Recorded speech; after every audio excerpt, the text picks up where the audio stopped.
Hello बच्चों, आज देखिए हम आपको कंपाउंड माइक्रोस्कोप के बारे में बताएंगे जो कि बहुत इंपॉर्टेंट है। कंपाउंड माइक्रोस्कोप जिसको हिंदी में कहते हैं यौगिक सूक्ष्मदर्शी, ये इंटरमीडिएट की परीक्षा में और सीबीएसई बोर्ड की इंटर परीक्षा में बहुत पूछा जाता है। इसके न्यूमेरिकल्स भी होते हैं।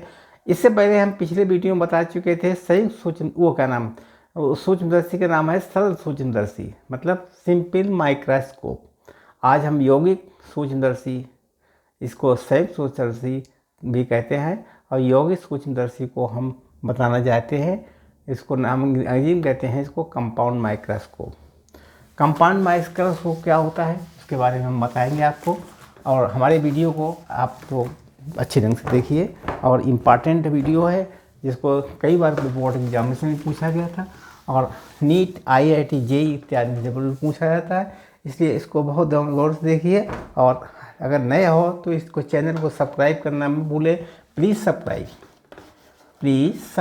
To subscribe. अगर आप सब्सक्राइब कर चुके हैं तो लाइक और शेयर कीजिए, जिससे कि अगला वीडियो हम अच्छे ढंग से आपको सबमिट कर सकें। आज हम बताएंगे कंपाउंड माइक्रोस्कोप क्या होता है। अब कंपाउंड माइक्रोस्कोप एक प्रकार देखिए, जो एक हमने यहाँ पर कंपाउंड में कोई छोटा सा लेंस लगाया गया, पहले एक स्मॉल लेंस है। कंपाउंड माइक्रोस्कोप कैसा होता है देखिए, इसका नाम डाल लीजिए कंपाउंड माइक्रोस्कोप।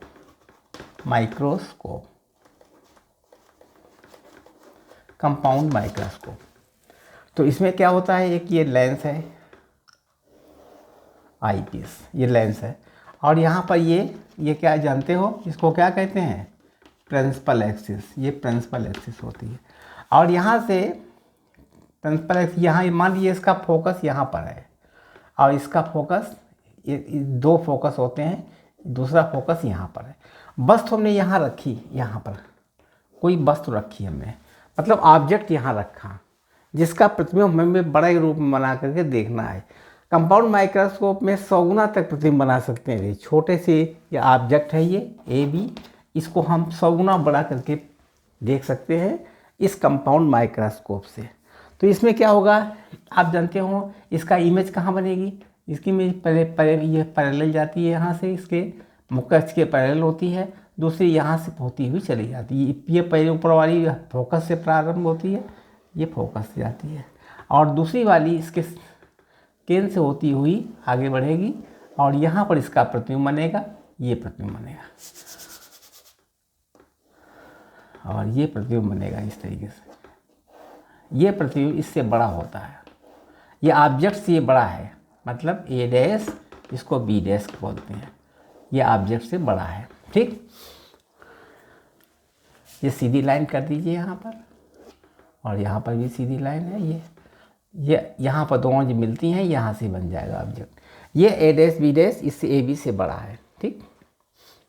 और कुछ ये फोकस है, फोकस से होकर ये इसका सेंटर है, और यहाँ से यहाँ तक की दूरी को हम U0 मान लेते हैं, क्योंकि ऑब्जेक्ट से बना रहे हैं। ये ऑब्जेक्ट है HO, यहाँ से इसको HO कर लेंगे, इसलिए यहाँ पर U0 कर लेंगे। और यहाँ से यहाँ तक का जो इमेज बनती है, इसको कहेंगे V0, ठीक। और इसको देखने के लिए हमने बड़ा लेंस लगा दिया यहाँ पर।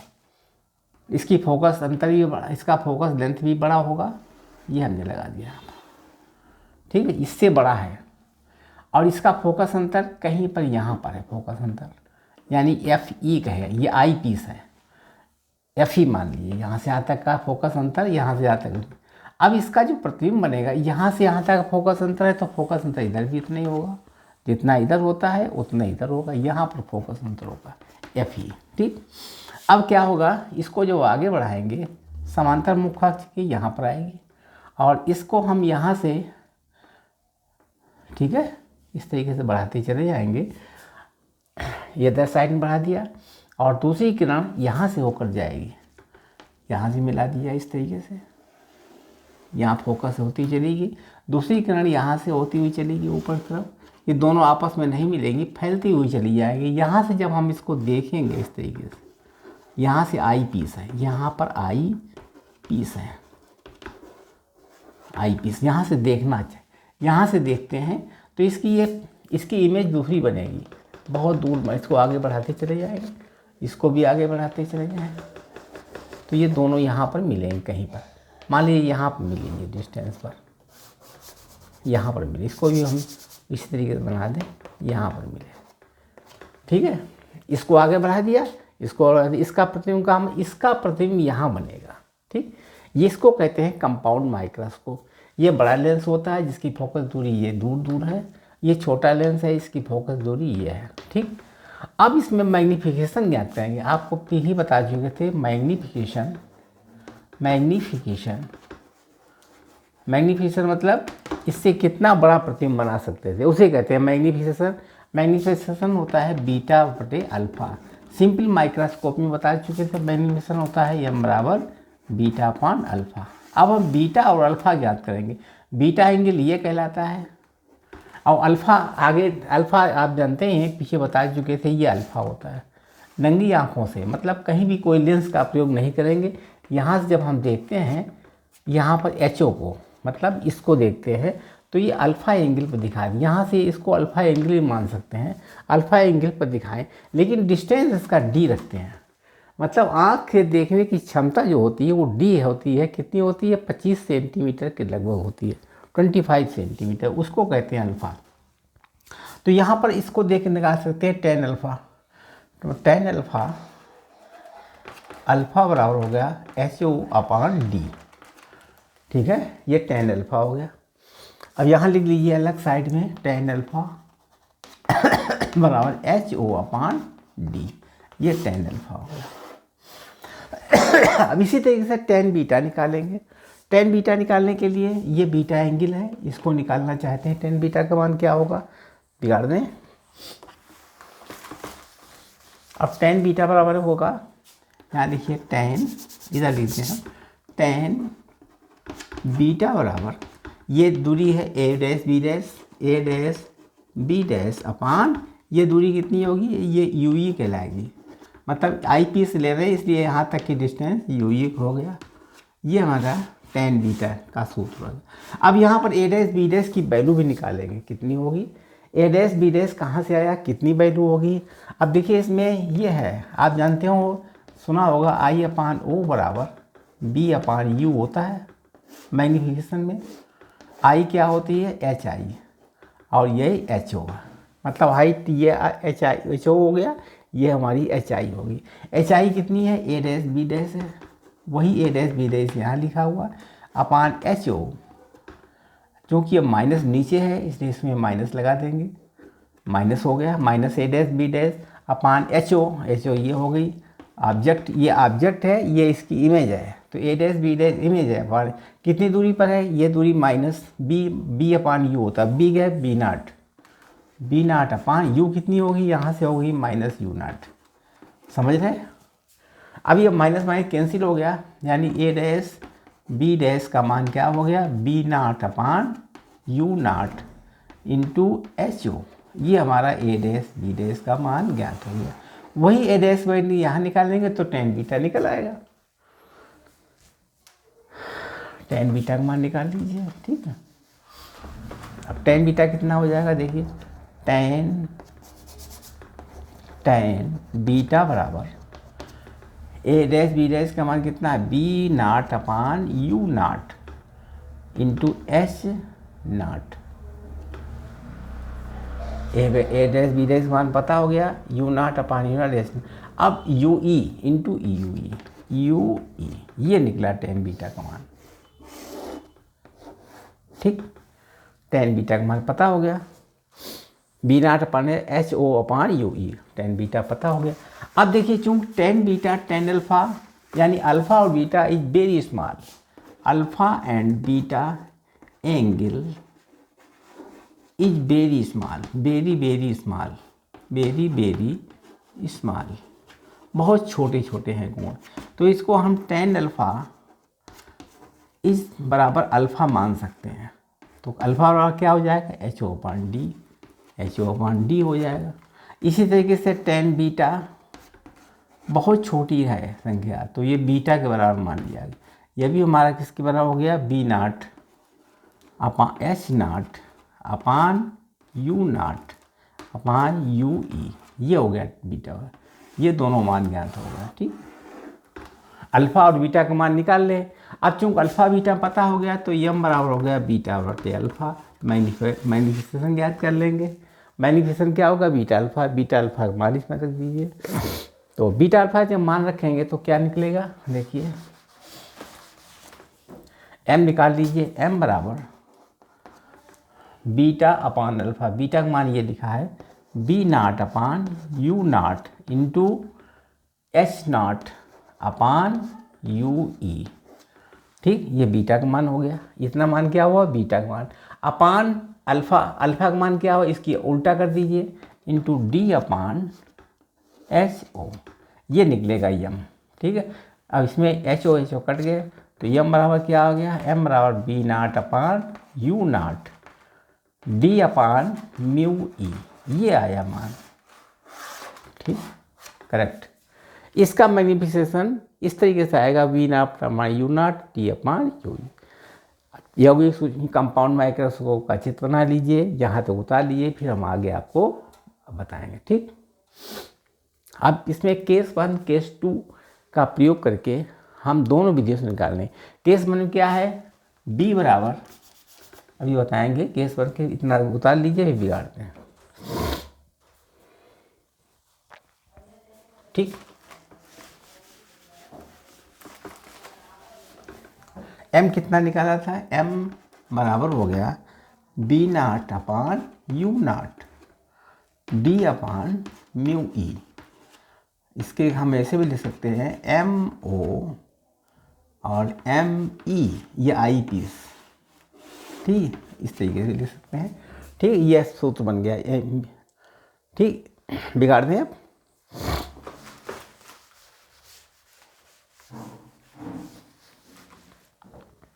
ये इमेज बड़ी सी इमेज बनेगी, है इस डायरेक्शन में चलती चली गई और इसको आगे बढ़ाया था हमने, जिससे ये इमेज बनी थी। ठीक, मान लीजिए केस 1 दो केस बनेंगे। केस 1 में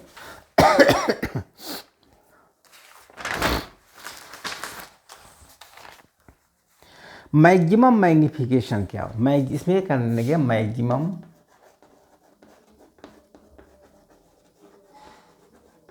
मैग्निफिकेशन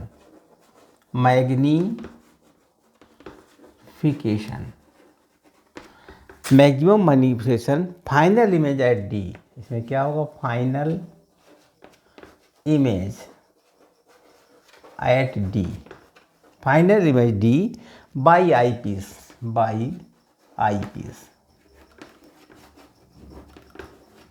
ठीक, तो यहाँ हो जाएगा u बराबर माइनस यू ई, बी बराबर होगा फाइनल इमेज है माइनस डी, एफ बराबर एफ ई। ठीक है, ये क्योंकि आई पी से निकाल रहे हैं इसलिए इसका लिखेंगे। अब देखो इसमें सूत्र लगा दीजिए, 1/f बराबर, ये केस 1 का मामला है, 1/f बराबर 1/b माइनस 1/u।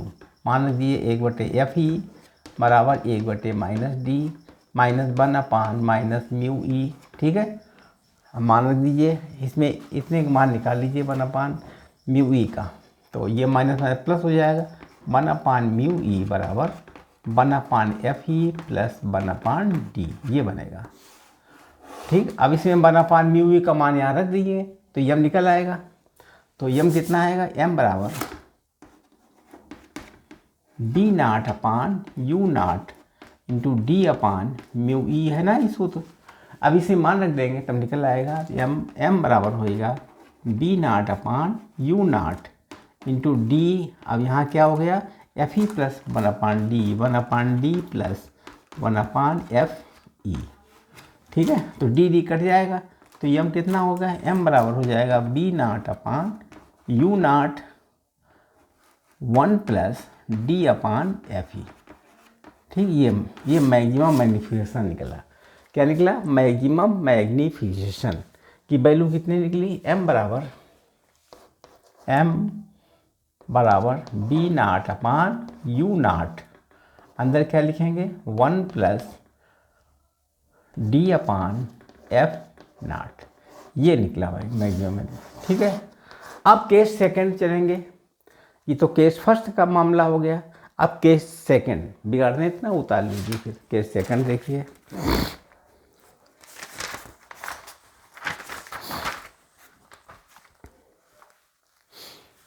बिगाड़ दे। ठीक,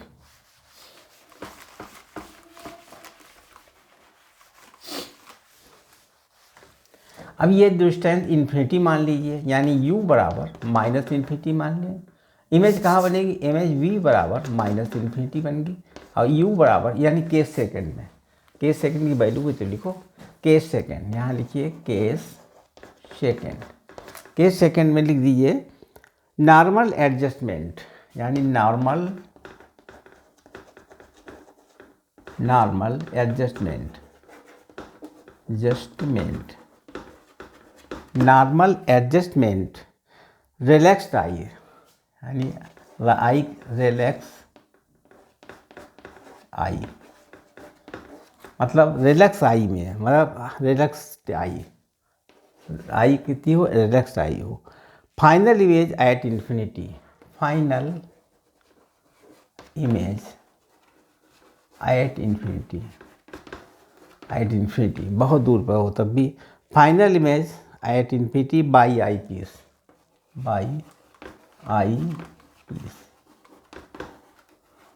ठीक। अब इसमें u का मान माइनस इन्फिनिटी, v का मान कितना लिखेंगे, माइनस इन्फिनिटी। ठीक, सूत्र इसमें हो जाएगा 1/f बराबर, यानी u बराबर लिखेंगे माइनस यू नॉट यू ई, और b बराबर माइनस इन्फिनिटी, f बराबर एफ ई। ठीक, आई पी इसका लेंगे क्या करके।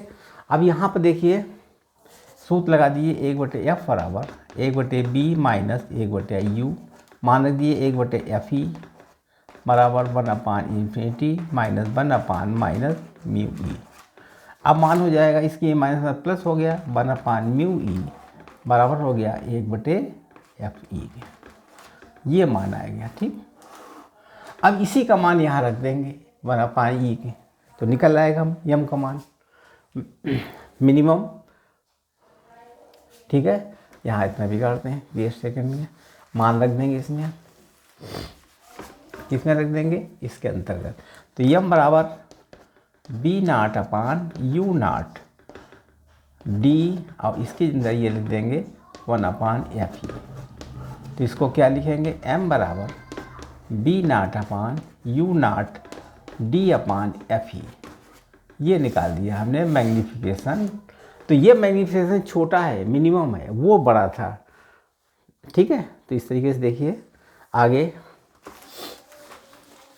दोनों का आंसर हमने निकाल दिए, सेकंड केस का वो फर्स्ट केस का भी जो बिगाड़ चुके हैं। ठीक है, समझ गए।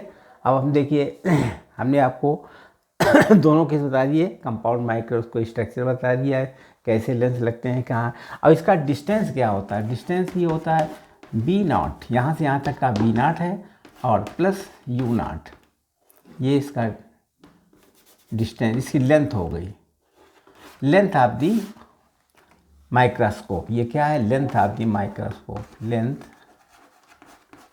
Of the microscope.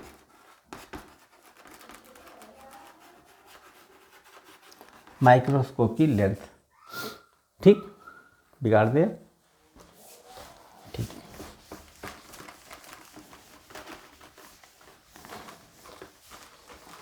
अब देखिए इसके बाद में अभी हमने जो मैग्नीट्यूड निकाला था वो क्या निकाला था, m बराबर, मैग्नीफिकेशन निकाला था m बराबर MO इंटू ME। ठीक, तो इसका निकाला था m बराबर B naught upon U naught, ME क्या था, D अपान म्यू ई, ये निकाला था magnification of the compound microscope. इसमें दो केसेस थे, एक ये केस 1 था, केस फर्स्ट था, और ये केस सेकंड था। केस फर्स्ट में क्या हमने बताया था, केस फर्स्ट में बताया था कि B बराबर, मतलब इसकी इमेज कहाँ बनेगी, इमेज बनती थी, इमेज हमने लिखी थी D पर, डी पर ली थी, और ये इसमें इमेज कहाँ ली थी, इन्फिनिटी पर ली थी। इसकी इमेज इन्फिनिटी पर ली थी, उसकी इमेज लिखी थी हमने D. Final image at D, यानी फाइनल इमेज जो थी वो डी पर थी, यानी final image at D, D पर फाइनल इमेज थी by eyepiece, by eyepiece. तो m बराबर कितना निकाला था, m बराबर बी नाट अपान यू नाट और 1 plus D upon F E, ये निकाला था उनके को मैंने, ठीक है। ये हमने, अच्छा इसके बाद में नॉर्मल इमेज क्या ली थी, यहाँ सेकंड केस में लिखा था हमने नॉर्मल एडजस्टमेंट था, normal adjustment, normal adjustment relax eye में, रिलैक्स आई थी, रिलैक्स्ड आई मतलब साई में, by relax normal image at infinity. इसमें क्या बना था, नॉर्मल इमेज एट इन्फिनिटी थी by eyepiece, by eyepiece, eyepiece से नॉर्मल इमेज इन्फिनिटी थी। इसका मान निकला था m बराबर B naught upon U naught to D upon F E, ये निकली थी मैग्नीट्यूड, ये मैग्नीट्यूड निकली थी। ये बड़ी है, ये छोटी होगी। इस तरीके से हमने इसका पूरा सॉल्यूशन, पूरा माइक्रोस्कोप, कंपाउंड माइक्रोस्कोप के बारे में अवगत करा दिया है। अगर आप चैनल में नए हैं तो इसको सब्सक्राइब अवश्य कीजिए, और अगर पहले से देख रहे हैं तो लाइक और शेयर करना ना भूलें।